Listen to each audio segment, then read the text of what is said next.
Prazer de ter o professor Gastão Lima aqui do IAG. Ele fez física aqui, se formou em 85, depois ele fez mestrado no IAG, terminou em 88, o doutorado dele foi em Paris 7 e terminou em 93, e é professor aqui do IAG desde 1998. Ele trabalha com aglomerado de galáxias, e o que ele vai nos contar um pouco hoje sobre a relação entre aglomerados de galáxias e matéria escura.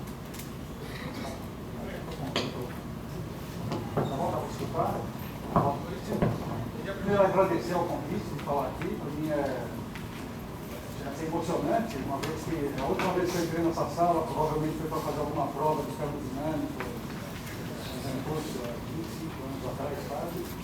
E o que eu vou falar para vocês hoje faz parte do meu trabalho, é um estudo de aglomerados de galáxias. E o que a gente aprendeu nos últimos 75 anos sobre a chamada matéria escura. Então, eu vou começar falando o que são aglomerados de galáxias, depois como foi a história da descoberta da matéria escura e o que a gente aprendeu observando, analisando esses objetos que são os aglomerados de galáxias.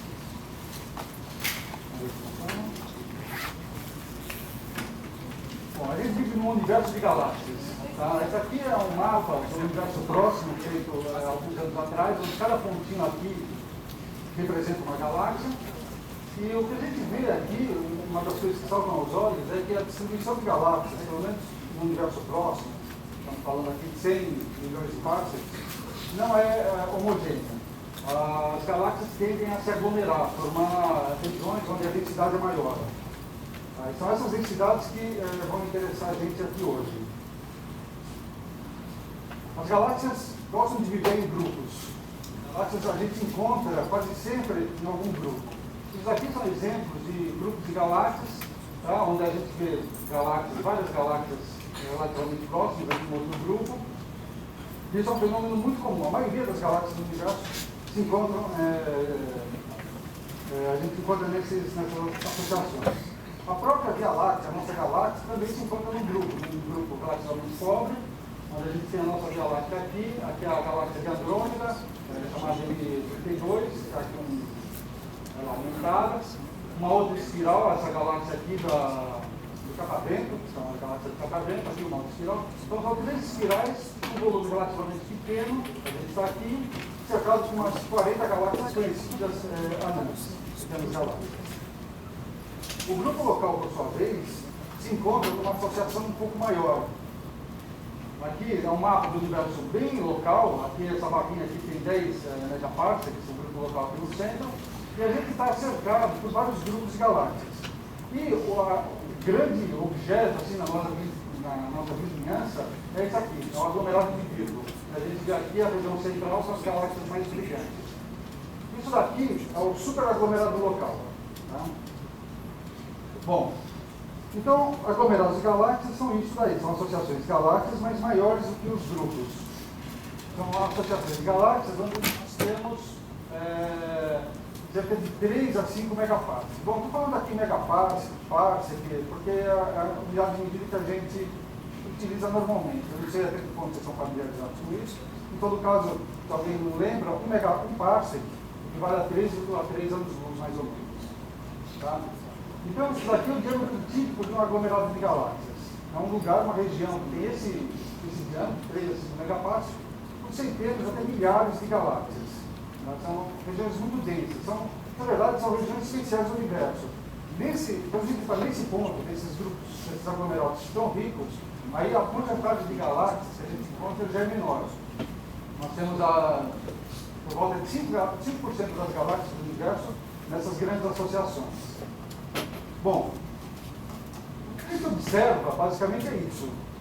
A primeira observação do aglomerado de galáxias é isso. Galáxias, todos esses pontinhos aqui que vocês estão vendo são galáxias, essas aqui são galáxias gigantescas. A Via Láctea, nessa escala, seria uma galáxia mais ou menos desse tamanho aqui. Já tem uma estrela da nossa galáxia, que está na frente. Mas isso daí não diz para a gente qual é a massa desse objeto. Quanto tem de matéria nessa região do universo? Bom, estou vendo as galáxias, mas como é que começa a massa? Esse é um dos grandes problemas em astrofísica, medir a massa dos objetos. Massa não é uma grandeza que se aponta o telescópio, mede, sai o número e acabou-se. A gente vai ver que existem 3 formas de se medir massa de aglomerados de galáxias.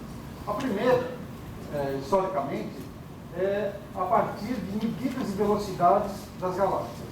A gente observa um aglomerado de galáxias, aqui, todos aqui são galáxias que fazem parte desse aglomerado aqui, a Bell 689.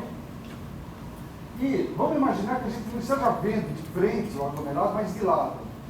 Nós somos vocês, né, são observadores hipotéticos, aqui estão terráqueos observando com telescópio, então eles podem observar a velocidade das galáxias nessa direção, na direção da linha divisada. Isso é feito através da observação do espectro das galáxias. Como as galáxias têm um movimento, têm uma velocidade, o espectro delas vai aparecer deslocado. Por exemplo, se a galáxia estiver se afastando de vocês, o espectro é deslocado para o vermelho. Se ele está aproximando, vai para o azul. Tá? No caso, todo esse aglomerado está se afastando de vocês, mas tem galáxias que estão se afastando mais rápido, outras menos rápido. Então isso daí vai dar uma indicação da velocidade das galáxias aqui dentro. Bom, muito bem, mas e daí, né? Bom, o que a gente pode fazer, daqui a pouco eu vou chegar na massa, é fazer um histograma dessas velocidades. A gente vê aqui, tem uma galáxia vindo para cá com uma velocidade pequena. Essa daqui está indo para lá com uma velocidade grande. Essa daqui está indo para lá com uma velocidade grande, assim por diante. Vamos subtrair a velocidade média, né? Colocar tudo isso no centro de massa e fazer um histograma. Daí a gente vê, tem, por exemplo, nesse caso aqui tem 9 galáxias que têm uma velocidade praticamente nula em relação ao centro de massa. Aqui tem umas 7 galáxias, aqui tem 5, assim por diante. Faz um histograma para cada uma delas. O que a gente vai notar é que a largura desses histogramas é diferente. Aqui, a gente tem, passando uma gaussiana por cima, uma curva com uma largura relativamente estreita. Aqui, uma largura maior. Isso significa que a dispersão de velocidade, enquanto as galáxias estão se movimentando, é diferente. Aqui as galáxias se movem menos, e aqui elas estão se movendo com uma maior velocidade. E é isso que vai indicar para a gente a massa. A gente tem aqui um teorema muito importante, que vocês vão ver, ou já viram, pode ser, vocês vão ouvir falar disso algum dia na vida, é o chamado teorema do Virial, que diz basicamente que um corpo que seja em equilíbrio, para um corpo em equilíbrio,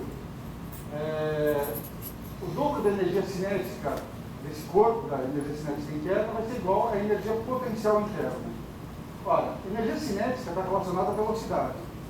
A energia potencial está relacionada à massa. Então, está criando o potencial gravitacional. A gente pode simplificar isso para um caso de simetria esférica, um caso mais simples, uma relação entre a massa, a largura dessas distribuições aqui, que a gente chama de dispersão de velocidades, o tamanho do objeto e a constante da gravitação universal. Então, isso aqui, esse teorema do Virial nos dá uma forma de medir a massa de aglomerados de galáxias.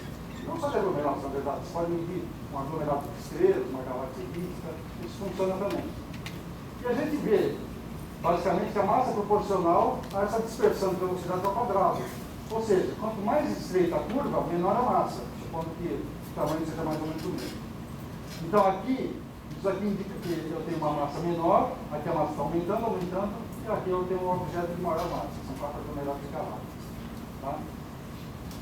Bom, esse exercício, o que vocês precisam para isso? Basicamente, medir o tamanho do aglomerado e medir essas velocidades. Medir as velocidades, como eu falei, há necessidade de medir o espectro. Tá? Passar a luz por uma fenda, por exemplo, hoje em dia no CCD, antigamente no filme, ver a posição das linhas espectrais, ver se elas estão deslocadas, quanto, e daí inferir a velocidade da galáxia. Isso, antigamente, era um processo muito demorado. Era preciso horas e horas e horas para se conseguir o espectro de uma só galáxia. Aqui, vocês veem que as curvas não estão, esses histogramas não, você vê, aqui tem um outro pico, aqui tem essa coisa aqui saindo. É real, não é? É ruído, pode ser um problema estatístico. Idealmente a gente gostaria de ter milhares de galáxias com velocidades medidas. Aqui no caso a gente tem 52, 48, 30, a gente faz o que pode. Só que isso daqui, hoje em dia, a gente faz numa noite, né? Antigamente era só semanas e semanas de trabalho. Então isso só aconteceu, foi feito na prática pela primeira vez, por esse astrônomo, Fritz Zwick, um astrônomo suíço, aqui, depois de 1930, mais ou menos, para os Estados Unidos, onde ele fez isso para um aglomerado, o aglomerado de Coma, tá? É um dos aglomerados mais ricos e próximos que a gente tem. Então, as galáxias são relativamente brilhantes, ele mediu a velocidade para várias dessas galáxias e aplicou o teorema do Virial. Tá? Isso aí ele fez um trabalho que ficou um pouco difícil de ter acesso. Era uma publicação da Sociedade Física da Suíça. Então está em alemão, uma complicação. Mas foi traduzido em 1937 para o inglês. Um artigo bem conhecido, esse aqui, esse pedacinho aqui. Bom, e o que o Zwick descobriu quando ele fez isso? Aí foi uma descoberta importante. Ele mediu a massa, chamada massa dinâmica do aglomerado de galáxias. Por que dinâmica? Porque a gente está usando medidas da dinâmica das galáxias, usando o teorema do Virial. Então ele está inferindo a massa usando um teorema dinâmico, uma forma dinâmica. Então ele calcula a massa média de cada galáxia. E daí ele compara isso com a massa das galáxias próximas, que eram conhecidas, ou com a luminosidade, melhor dizendo, das galáxias próximas. E ele chega à conclusão que existe uma razão, massa-luminosidade, que é da ordem de 500. Para cada uma unidade de luminosidade, você tem 500 unidades de massa. E quando ele compara com a nossa galáxia, que era conhecida em 1933, esse valor era da ordem de 3. Então ele fala assim, opa, esse aglomerado aqui tem uma discrepância muito grande. Tem pouca luz para muita massa para pouca luz, tanto faz, mas tem um excesso de massa. A massa que aparece dinamicamente a gente não está vendo. E daí que surgiu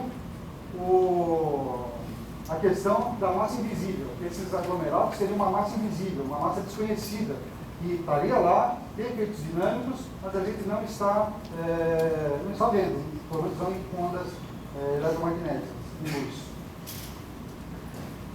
É um resultado surpreendente, né? Você está dizendo que existe uma coisa que você não está vendo, mas isso aqui foi confirmado em 1936, independentemente, por esse Sinclair Smith, que fez o mesmo exercício com o aglomerado de Virgo, que é aquele aglomerado que eu mencionei para vocês, aqui próximo, né, de 7 megaparsecs, mediu 32 velocidades do aglomerado de Virgo e chegou à mesma conclusão, que é uma discrepância entre as massas.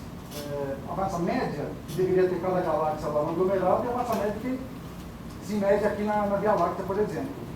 E não tem luz suficiente, como se estivesse faltando alguma coisa.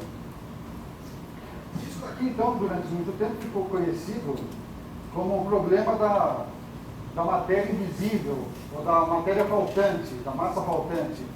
Só que é curioso, né? O que acontece? Eles publicaram esses resultados em inglês, grandes jornais, todo mundo tinha acesso, em 1937, mas esses trabalhos foram virtualmente esquecidos durante quase 30 anos. A gente procura referências a esses trabalhos, praticamente a gente não encontra nenhuma referência nos anos 40, 50. No início dos anos 60, alguns autores voltaram a se questionar, peraí, aquele problema lá dessa discrepância de ter mais massa quando a gente mede dinamicamente, e não ter a luz correspondente das galáxias. Né? Então, alguns autores publicaram alguns trabalhos, alguns discutindo o que poderia ser, se algum efeito sistemático, algum erro nas medidas, ou mesmo propondo teorias alternativas. A teoria alternativa significa alguma mudança na lei da gravitação universal, uma mudança da lei de gravitação de Newton. O problema é que era muito difícil, como eu falei, eram semanas e semanas para se conseguir algumas velocidades de alguns aglomerados. Para se fazer isso direito, teria que ter dezenas de galáxias. Então, isso aí realmente caminhou a passo de tartaruga enquanto iam se acumulando dados. Mas aí aconteceu uma coisa no final dos anos 70 que deu um empurrão para essa ideia da matéria invisível.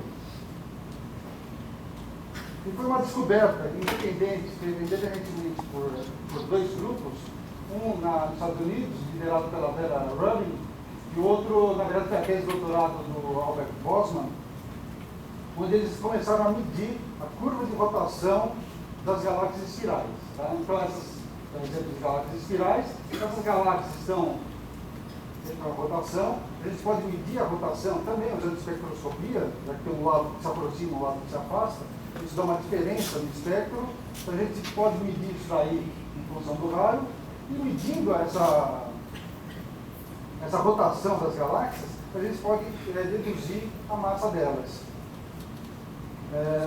A novidade aí, em 1970, foi que, além de observar o disco óptico, que foi o que eu mostrei para vocês aqui, isso daqui é a parte óptica daqui, do lado errado. Isso aqui que vocês estão vendo é a parte óptica, isso aí é a luz das estrelas. Mas uma galáxia não é feita só de estrela, tem também muito gás neutro, hidrogênio. Aqui é uma imagem superposta, onde a gente vê aqui em preto, uma imagem negativa, a galáxia, as estrelas, né, que é o disco da galáxia, espiral, e aqui esses contornos representam a distribuição de hidrogênio, a gente vê que é muito mais extensa. Então, observando o hidrogênio, isso é feito com radiotelescópio, tá? O hidrogênio aí emite 1400 MHz, a gente pode medir a curva de rotação até distâncias bem longe do centro da galáxia. E a curva de rotação é isso. Em função do raio, da distância ao centro, a gente mede a velocidade de um certo ponto aqui, nesse círculo. Então, qual é a velocidade aqui? É isso aqui, põe aqui. Vai se afastando e a gente vai tendo as medidas da velocidade em função do raio. É isso que a gente chama uma curva de rotação. Vocês veem que aqui tem 4 galáxias, das quais uma é a nossa mesma, e elas têm uma característica bem marcante, é uma característica quase universal das galáxias espirais. E é a seguinte, a curva de rotação sobe muito rapidamente aqui, na verdade nessa escala aqui a gente não está nem vendo, é quase um ponto, o outro já está lá em cima, então a curva de rotação sobe como uma reta aqui, muito rapidamente, e depois fica relativamente plana. A cada galáxia aqui, bom, ela sobe, desce, tem uns acidentes de percurso, mas basicamente é uma reta. Ela não mostra sinais de estar diminuindo. O que significa isso? Como é que a gente calcula a massa, né? Voltando à questão da massa. A questão da massa é uma questão de equilíbrio. A força que está segurando as estrelas, o gás, e não deixa eles ir embora, é a força gravitacional. A força gravitacional é igual à força centrífuga, que está segurando esse movimento. Então a gente tem uma relação, que é bem parecida com o teorema de Miguel, que a massa vai ser igual a essa velocidade circular ao quadrado vezes a distância ao centro da galáxia. Então, a partir dessas curvas aqui, a gente pode deduzir como cresce a massa. E o que vocês vão ver é o seguinte, se a massa, se a velocidade cresce linearmente aqui, é proporcional a R, então a gente tem um R ao quadrado, mais um R, vezes um R aqui, R ao cubo. Então a massa no centro da galáxia cresce proporcionalmente ao raio ao cubo. Ou seja, no centro de uma galáxia a densidade é aproximadamente constante. Agora, quando a gente está nessa parte aqui, a velocidade aqui é uma constante, é uma reta. Tá? Então a massa vai ser proporcional ao raio. Tá? Tem uma constante aqui, esquece as constantes. Então massa proporcional ao raio. Massa proporcional ao raio significa que a densidade está caindo como menos 2, mas a densidade está diminuindo, ótimo, mas a massa está aumentando. Quer dizer, eu me afasto do centro da galáxia, aqui a parte de R ao cubo é bem pequenininha, mas assim, ela vai aumentando linearmente, não para de aumentar. Agora, isso é estranho? Porque aqui eu superpus a luminosidade no interior de cada raio. Então aqui eu estou medindo a luz das estrelas. Então, aqui no começo, tá ótimo, as estrelas estão aumentando a quantidade de luz, né, a quantidade de luz que eu estou vendo das estrelas, mais ou menos no mesmo ritmo que está aumentando a massa. É razoável, significa que a massa basicamente são as estrelas. Mas chega uma hora que a luminosidade começa a parar de aumentar. Quer dizer, você saiu dessa parte aqui, do disco da galáxia, está vindo aqui para fora, aqui você pode aumentar o raio à vontade, não tem mais o que acrescentar, não tem mais luz para ser acrescentada. Então essa curva aqui, digamos, satura, para de crescer, mas a massa continua subindo. Então o que é essa diferença aqui? Então isso daí foi uma descoberta, agora numa outra escala, de matéria invisível. Aqui o que foi dito foi interpretado da seguinte forma: a gente tem a galáxia visível, as estrelas, no centro de uma grande esfera, se é esfera ou não sei, é debatível, mas vamos dizer, uma esfera de matéria invisível, de matéria que a gente não está vendo. Tá? Então, aqui é só para uma outra curva de rotação, onde se a gente não tivesse esse halo de matéria escura, se a gente não tivesse matéria invisível, se fosse só estrela, então a curva de rotação deveria de fato subir aqui, mas chegaria no máximo e depois começaria a diminuir, porque a massa estaria toda concentrada aqui no centro. Então teria o que a gente chama de uma queda kepleriana, ia cair com a raiz quadrada do raio, como os planetas em volta do Sol, a velocidade dos planetas vai caindo com a raiz quadrada da distância ao Sol. Mas se a gente acrescenta esse halo massivo, então tem uma outra componente aqui, a gente soma as duas e a velocidade tem esse comportamento que a gente observa. Bom, isso daqui foi importante, primeiro, porque a gente está identificando essa matéria invisível, essa matéria escura, em uma outra escala. Eu estava falando primeiro de aglomerados de galáxias muito grandes, aqui de galáxias menores, mas principalmente isso daí deu uma arrancada para a pesquisa a respeito de matéria escura.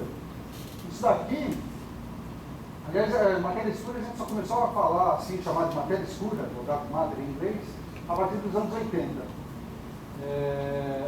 Aqui eu estou colocando o número de publicações que tem a palavra matéria escura, matéria invisível, no título do artigo, em revistas indexadas, em diferentes revistas. Você vai procurando, tem uma publicação, outra, duas, uma, até a descoberta, na verdade, foi no fim dos anos 80, para 70, nos 80, a descoberta no fim dos anos 80 da matéria escura nas galáxias.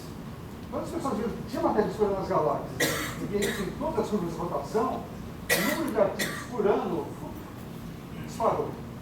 Hoje em dia a gente tem mais de 200 artigos por ano publicados só com a palavra matéria escura no título.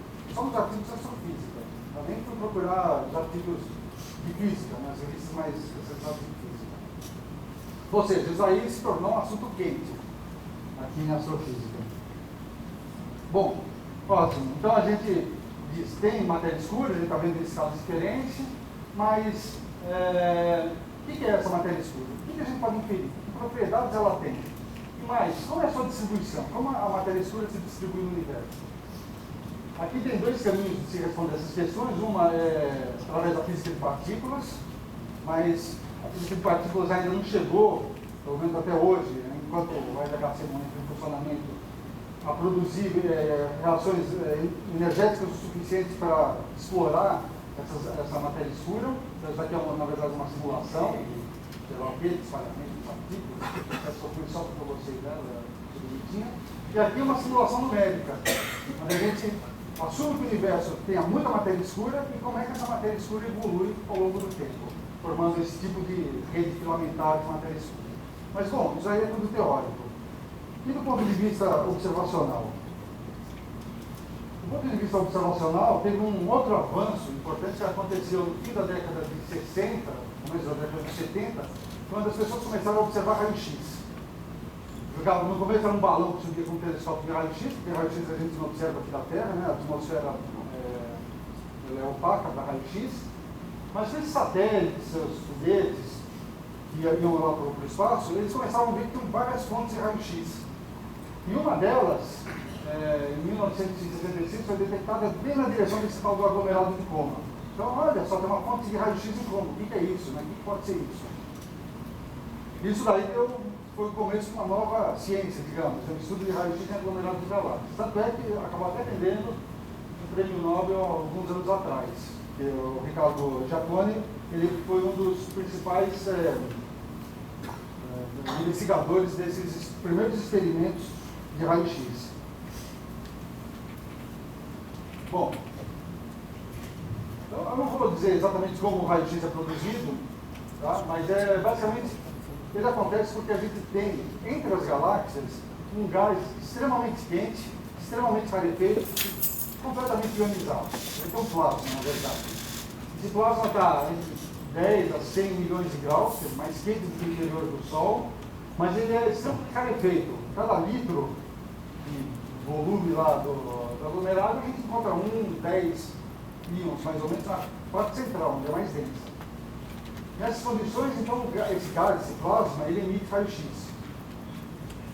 Tá? Tá aqui. Aqui é só um espectro eletromagnético, né? Aqui é a nossa janela do visível, então a gente está fazendo observações aqui, nessa faixa aqui. Então, tem unidades de energia, em kilo eletronvolts, que é o que o pessoal do raio-x gosta de usar. corresponde a 10 anos de comprimento de onda, mais ou menos. E daí a primeira pergunta foi a seguinte: bom, se tem esse gás quente aí, sabe que não é isso que é a matéria escura dos aglomerados de galáxias? Porque afinal de contas, esse gás está lá, mas a gente não está vendo no óptico. Quando a gente observa uma galáxia, a gente está observando nessa parte. Mas o gás ele aparece só nessa, no raio-x. Peraí. Essa é outra coisa importante que eu estava esquecendo. A emissão em raio-x, nesse processo aqui, é proporcional ao quadrado da densidade do gás, da densidade numérica do gás. Ou seja, quando a gente vê uma imagem em raio-x no aglomerado de galáxias, a gente está vendo, literalmente, uma imagem do gás. Como se a gente estivesse enxergando o gás do aglomerado. Então, aqui tem uma montagem, vai aparecer daqui a pouquinho, pena que não está tão bonito que nem na minha tela, mas aqui é a galáxia central desse aglomerado de galáxias, aqui a gente vê vários outros aglomerados, e aqui essa imagem é visível, no óptico. Então a gente não vê nada entre as galáxias. Bom, tem algumas estrelinhas da nossa galáxia, mas isso não importa. Agora, se a gente pudesse enxergar em raio-x, a gente veria o seguinte. Vamos ver se funciona. Funciona. A gente veria isso aí, uma imagem desse tipo. Isso aí, porque vocês estão vendo agora, não é uma imagem real que vocês veriam com os olhos, mas é uma imagem raio-x, feita por um detector de raio-x. Então a gente vê uma emissão difusa. Ela não está concentrada. Bom, tem uma concentração aqui no centro, mas ela não está em cima das galáxias, ela está entre as galáxias. E como eu falei, o que vocês estão vendo aqui é a distribuição de gás. Vocês estão vendo gás que está entre as galáxias. E tendo esse gás, a gente está no processo físico que leva à emissão do raio-x, a gente pode deduzir, então, as propriedades físicas desse gás. Uma densidade e a temperatura desse gás. Como eu tinha falado antes, adiantando um pouco. A gente faz uma outra hipótese, que é uma hipótese que esse gás esteja em equilíbrio, esteja acomodado no posto de potencial do aglomerado. Ou seja, esse gás não está caindo, não está explodindo, está acomodado. Então, usando esse argumento, a gente pode deduzir a massa total do aglomerado, usando uma equação de equilíbrio. Tá? Isso aqui é a densidade, a imagem raio-x é a densidade do gás. A gente pode calcular a temperatura para cada regiãozinha aqui, é um pouco mais complicado, mas dá para ser feito. Então, você tem um mapa de temperatura, tem uma região mais quente, mais fria, mais morna. E essa equação aqui é a equação de equilíbrio. Se vocês não viram, vocês vão ver um dia. Quando vocês estão numa piscina, a atmosfera, por exemplo, tá? A densidade da atmosfera obedece a essa lei. Tá? Isso é uma equação de equilíbrio de fluidos. Onde, desse lado aqui, eu tenho as grandezas relacionadas ao gás, ao fluido, como eu acabei de falar. A pressão e a densidade. Então aqui entra a densidade, aqui entra a temperatura e densidade, a pressão. Essa variação da pressão tem que ser compensada pela variação do campo gravitacional. E o campo gravitacional depende da massa. Então, medindo as propriedades do gás, a gente infere a massa total. Não a massa do gás, mas a massa total do aglomerado. Massa dinâmica. Dentro da densidade do gás, também vocês têm a massa total do gás. É só integrar, somar o gás no volume. E a gente pode fazer esse tipo de coisa. Isso aqui é a massa, em unidades solares. Isso aqui é a distância ao centro do aglomerado. E aqui, para um caso, um aglomerado dado, a gente tem que a massa do gás cresce, aumenta dessa forma aqui, quando a gente vai aumentando o raio, e a massa dinâmica vai aumentando aqui por cima. Lembra? A pergunta que eu fiz é, será que esse gás que está entre o aglomerado, entre as galáxias, pode ser matéria escura? Aqui está a resposta. Se a gente soma toda a massa no gás e soma toda a massa dinâmica, ainda assim, uma discrepância. Ou seja, o gás não é suficiente, não fornece toda a massa para o aglomerado. Então ainda existe uma componente, mesmo quando a gente conta galáxias, o que a gente está vendo, conta o gás que está lá no meio, mesmo assim ainda falta. E o que falta é a matéria escura, que a gente não está vendo. O que é legal aqui é que, ao contrário do caso das galáxias, das velocidades das galáxias, aqui a gente consegue fazer isso daqui. Aqui a gente está vendo a distribuição, como é que se distribui radialmente a matéria escura. Deixa eu dividir um pelo outro aqui. Aqui aqui que é a figura que vocês querem Isso aqui é a densidade de matéria em função do raio. Ou seja, a gente vê como se comporta a densidade de matéria, que no fundo vai ser essencialmente matéria escura, né? Já que a gente viu que a massa da matéria escura é maior do que a massa do gás. Então isso aqui, a matéria total, é a soma das componentes. Mas se tem uma componente muito maior que as outras, primeira aproximação, a gente põe de lado as outras. Então isso aqui é basicamente um gráfico da distribuição de densidade da matéria escura. O que a gente vê é que ela tem essa forma aqui. Ela não se achata aqui para o centro do aglomerado, ela continua crescendo, crescendo, crescendo, crescendo. Isso é interessante porque isso daí foi previsto, de certa forma, em simulações numéricas. Na década passada, em 96, teve trabalho de simulações numéricas, como é que a matéria escura se comporta em aglomerados de galáxias, e o que se viu foi que as pessoas previam esse tipo de comportamento. Um comportamento que não é uma coisa que converge, mas que a densidade aumenta, aumenta, aumenta até onde a gente pode medir. E quando a gente vai para um aglomerado de verdade médio, a gente observa a mesma coisa. Então aí, isso é bom, essa hora que a gente falou, a teoria e a observação estão indo juntos, estão indo na mesma direção. Bom, com isso aí a gente tem, então, a gente pode definir as três principais componentes do que faz um aglomerado de galáxias. A gente tem as galáxias, óbvio, né? Foi por isso que eles chamam aglomerado de galáxias, porque tem um monte de galáxias junto. Aliás, isso daqui é o aglomerado de Coma, que eu estou falando, aglomerado de Coma é isso daqui. Mas só 2% da massa do aglomerado está nessa forma aqui, que vocês estão vendo, essas galáxias aqui. E 13% mais ou menos da massa está nessa forma, esse gás difuso que está entre as galáxias. E 85% que falta está na forma de matéria escura, tá? Como lembra aqui a foto do Zwick, que publicou esse artigo em 1937. Ou seja, se a gente pudesse enxergar matéria escura, a gente chamaria esses objetos astrofísicos de outra coisa, mas não de aglomerado de galáxias. Já que as galáxias são 2% da massa desses objetos. Agora, vamos ser crítico. Como é que a gente mediu essas massas? Será que a gente mediu bem essas massas? Os dois métodos que eu descrevi até agora, um é baseado nas velocidades das galáxias, usando o tal do teorema do Vial, o outro é observações de raio-x do gás. Mas os dois se baseiam numa hipótese muito forte, que é que haja equilíbrio. O gás tem que ter equilíbrio, as galáxias têm que ter equilíbrio, para o teorema do Vial ser válido. E se não tiverem equilíbrio? Será que a gente pode medir a massa de uma forma independente dessa hipótese de equilíbrio? Felizmente a resposta é sim. Não teria nem feito.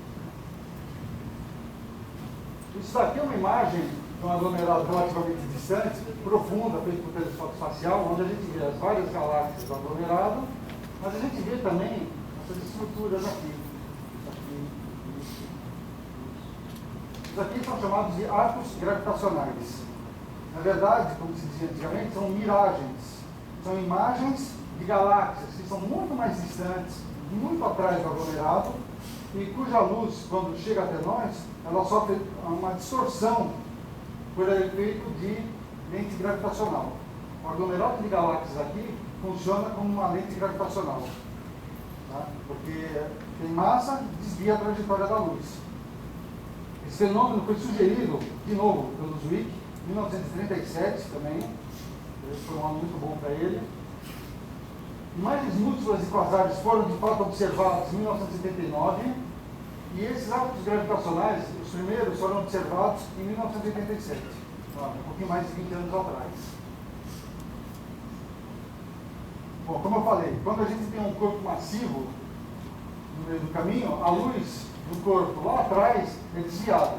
Então a luz, por exemplo, dessa estrela aqui, nesse caso, ela sofre um desvio e chega até o observador. O observador, ele vai ver essa estrela, mas ele vai ver nessa posição lá na esfera celeste. Então, sofreu um desvio. Isso daí, na verdade, esse tipo de desvio já foi proposto há muito tempo atrás. Em 1974, Newton mesmo já, quando a teoria corpuscular da luz, já falou, a luz pode ter sofreu uma atração, se é um corpo, né? Laplace retoma essa discussão, mas isso só foi satisfatoriamente resolvido com a relatividade geral. Então, um artigo bem grosso do De Sitter, onde ele faz um monte de coisa, e uma delas é calcular isso daqui. O quanto que uma estrela, a posição de uma estrela se mudaria no céu se tivesse um corpo massivo na frente, o Sol, por exemplo. E isso daqui foi então uma previsão, um cálculo, foi feito e foi observado durante o eclipse do Sol lá no Ceará, que foi comandado pelo Edison, né? Levou o pessoal lá, foram lá para se não me engano, observaram, e durante o eclipse, como tem a Lua na frente do Sol, você vê a posição das estrelas que vocês não veriam normalmente. E daí, como o Sol está quase assim em cima delas, dá para ver quanto houve de esse desvio gravitacional. Então, bom, confirmou-se isso.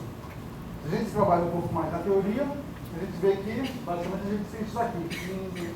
Um objeto distante vai aparecer para o observador aqui na Terra, quando tem um objeto na frente, uma galáxia, por exemplo, pode aparecer como um anel, se tiver um alinhamento preciso, perfeito, se o corpo for simetricamente esférico, tudo for muito bem alinhado, a gente tem isso aqui, que é o chamado anel de Einstein. A imagem da galáxia aparece como um anel.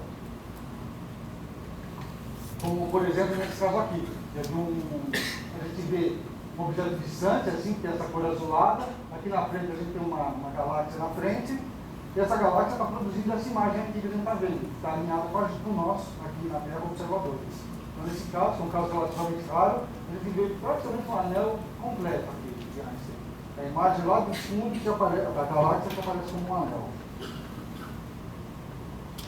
Isso daí, é claro, é quando tem um caso bem alinhado. Quando a gente não está tão bem alinhado, então a gente tem diversos regimes. Se a gente está bem alinhado, vamos imaginar aqui, um aglomerado de galáxias funcionando como lentes. Uma galáxia distante lá atrás, e a gente observando. Se a gente está alinhado, a gente está num regime que a gente chama de lentes fortes. A gente vê grandes arcos gravitacionais, com sorte a gente vê um arco, um anel de Einstein. À medida que a gente vai se afastando, então a gente vai não estar mais tão alinhado no eixo do objeto, da lente, esses arcos começam a diminuir.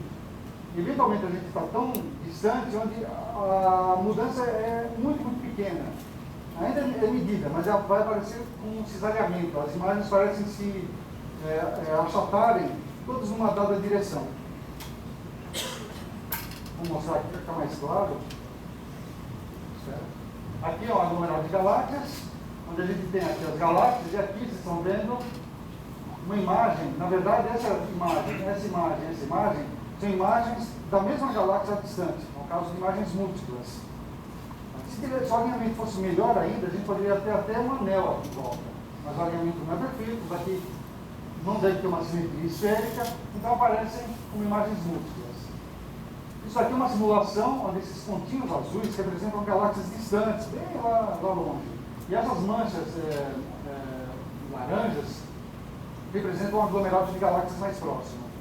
Dependendo da posição relativa conosco, observador, a gente pode ter aqui o regime de lentes fortes, estão vendo? De vez em quando quase aparece um anel, um regime de lentes fracas aqui, e aqui atrás existe essa espécie de cisalhamento que eu falei. Parece que as galáxias são todas mais ou menos alinhadas na mesma direção, seguindo o contorno do potencial gravitacional.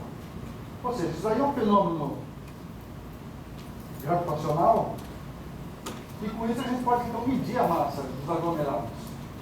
E é um fenômeno geométrico, quer dizer, depende da massa, mas a gente não faz nenhuma hipótese sobre equilíbrio. O aglomerado pode ser de qualquer jeito, não importa. A gente mede a massa que está lá dentro, onde a gente está medindo, consegue medir esses anéis, esses arcos gravitacionais. E o interessante é que se a gente compara essas medidas, a gente pode fazer alguns aglomerados, que a gente tem a chance de ter observação em raio-x, observação no óptico profunda, espectroscopia das galáxias, não é pouca coisa. A gente vê o seguinte, por exemplo, esse aglomerado aqui, a BL 586. Isso aqui é a massa de gás. Está aumentando aqui para aqui embaixo. Aqui tem a escala linear. Aqui é a massa total que a gente obtém usando as observações de raio-x do gás. Isso daqui, um monte de subidas aqui, é a massa que a gente obtém usando as velocidades das galáxias. E essa mancha aqui, esses dois pontinhos, é a massa, corresponde à massa que a gente obtém usando esse efeito de lentes gravitacionais. Então são três medidas bem independentes, uma delas nem usa a mesma hipótese que as outras, e mesmo assim a gente vê que as curvas estão quase lá, se encostando. Se alguém tiver dúvida quanto a isso, em astrofísica tem coisa muito pior. Tá? O fator 2 aqui está excelente, considerando que aqui a gente tinha umas 30 galáxias só. Tá? Aqui, na verdade, tem uma curva aqui que indica mais ou menos a incerteza que a gente tem. Aqui, a diferença não chega nem ao fator 1,5. Isso não é nada. Essencialmente, a gente está medindo a mesma coisa. Isso é importante. Por quê? Ainda assim, a gente vê que em todo lugar tem essa discrepância. Tem matéria escura. Bom, muito bem. A gente já sabe, por 3 métodos independentes, que existe matéria escura em aglomerados de galáxias. A gente sabe que como ela se distribui, que ela tem uma densidade que vai aumentando em direção ao centro sem parar. O que mais a gente pode descobrir? Aqui entra um outro aspecto do estudo de aglomerados de galáxias que é interessante, que é o fato de que, bom, no universo nada está parado, tudo está em movimento, os aglomerados também. E, eventualmente, a gente observa colisões de aglomerados de galáxias. São fenômenos extremamente energéticos, e com isso a gente pode testar algumas hipóteses. A gente pode testar, por exemplo, o modelo padrão da matéria escura. É uma matéria que não interage com nada, não interage gravitacionalmente, enquanto que o gás, bom, o gás é o gás normal, como o gás assassado, só que a 10 milhões de graus com uma densidade bem menor. Esse é o modelo padrão. Modelos alternativos seriam, não existe matéria escura. Uma dessas é isso. Não existe matéria escura. Isso aí é porque a gente está usando leis da física que não deveria estar usando. A lei que a gente descobriu aqui na Terra não vale nessas escalas, por exemplo. Ou então a matéria escura pode ser muito peculiar, interagir, ter algum tipo de interação que a gente não está vendo aqui, mas pode estar acontecendo lá. E aglomerados e galáxias servem para a gente, pelo menos, ter uma opinião muito forte em qual desses modelos acreditar. Então, isso daqui é uma simulação da colisão de 2 aglomerados. Tá? Em vermelho, a gente está vendo o gás do aglomerado, e em azul, a matéria escura, supondo o modelo padrão. Matéria escura de partículas que não interagem com nada.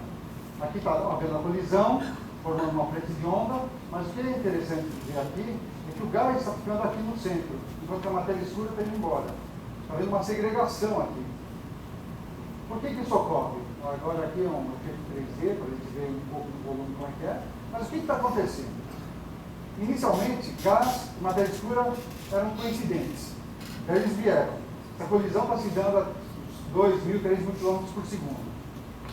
Isso aí é supersônico, é uma colisão supersônica que vai causar aqui, a gente vê a onda de choque. O que vai acontecer? O gás é extremamente colisional, ele interage muito com as partículas, principalmente com o plasma. Isso daí vai fazer o quê? Vai haver uma dissipação. A energia desse cinética, desse movimento, dessa colisão, é transferida para a energia interna do gás. Então o gás esquenta e perde essa energia cinética desse movimento. Então acaba se acumulando, ficando para trás no centro. Enquanto que a matéria escura, que não é interagente, ela simplesmente passa como um fantasma e continua.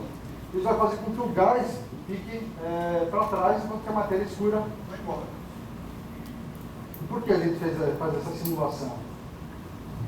Porque tem um caso de um aglomerado que foi descoberto já há algum tempo, mas só recentemente foram feitas observações bem profundas dele, onde a gente vê aqui o aglomerado, tá, essas bolinhas, aqui uma outra concentração de galáxias.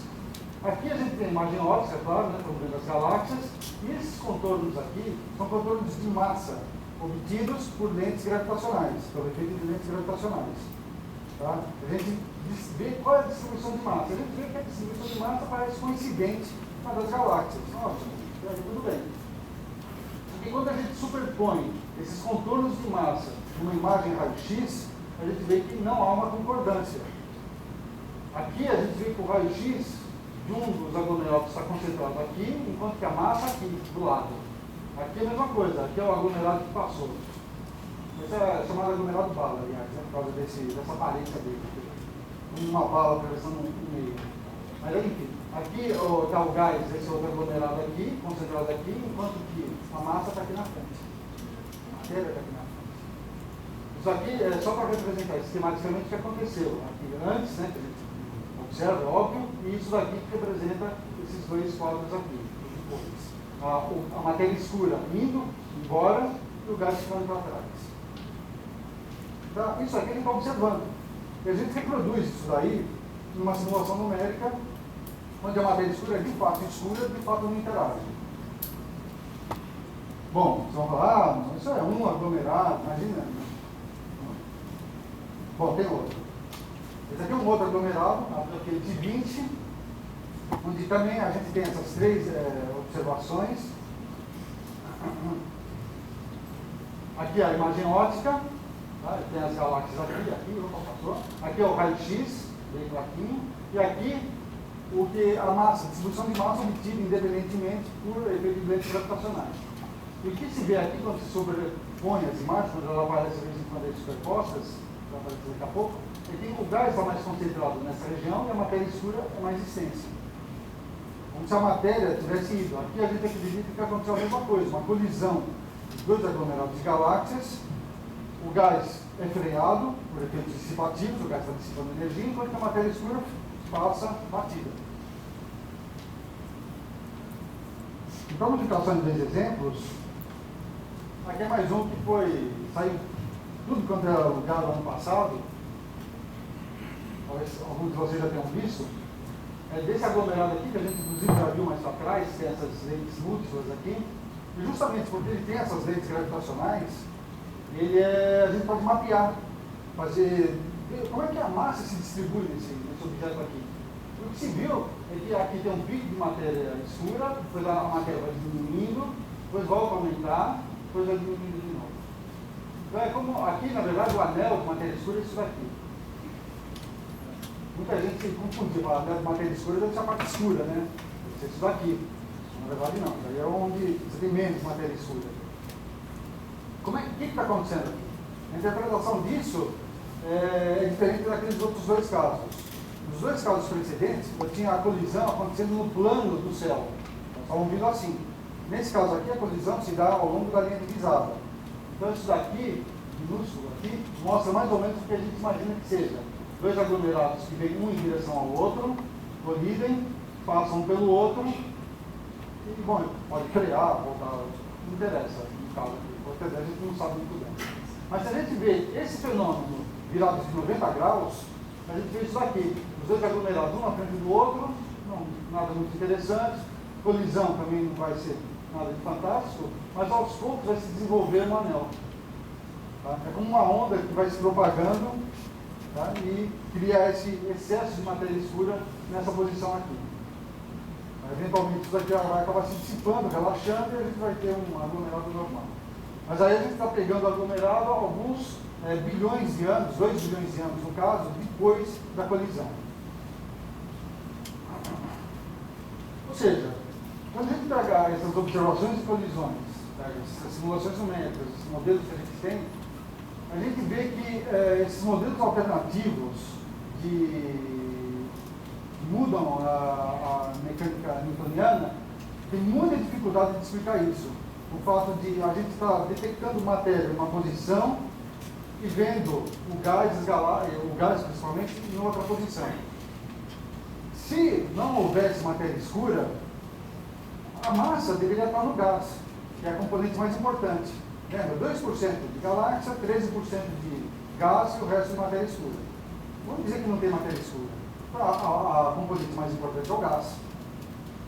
Então, os contornos de massa, de lentes gravitacionais, deviam estar centrados no gás, mas não é o que a gente observa, por exemplo, nesse aglomerado aqui, onde aqui está em cores, né, o vermelho, o gás, e em azul, a reconstituição da massa, como seria a distribuição de massa se a gente pudesse vê-la.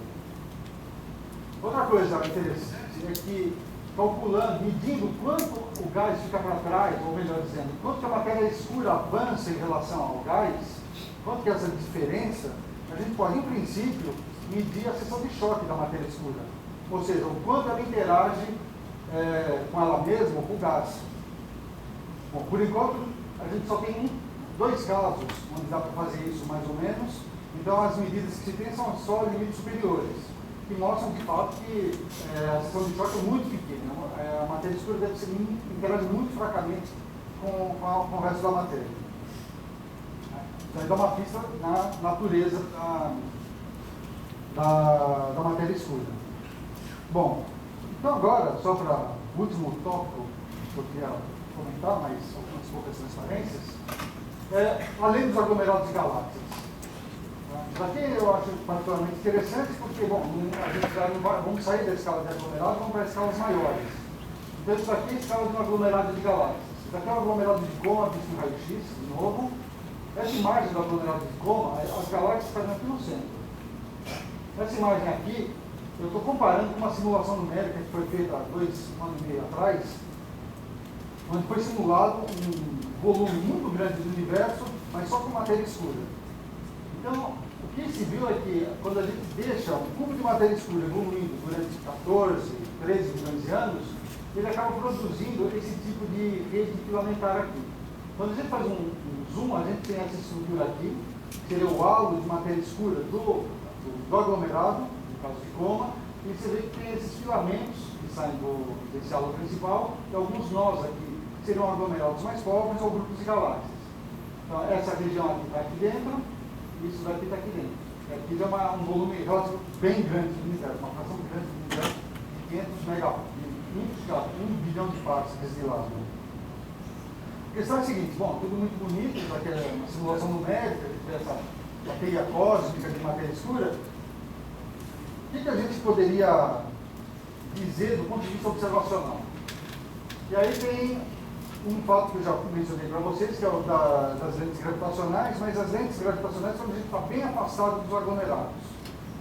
Como eu falei, quando a gente está na região central, a gente vê lentes extremamente fortes, o regime de lentes fortes, mesmo anel de Einstein. Aqui a gente tem os arcos mais fracos, e aqui no cantinho, a gente vê isso aqui ampliado, a gente vê que as galáxias tendem a se alinhar com o potencial dessa região aqui. Então, observando, o truque aqui é observar o alinhamento dessas galáxias e ver se elas estão polarizadas, se elas estão alinhadas com alguma coisa. Essa alguma coisa vai ser a distribuição de massa ao longo da linha divisada.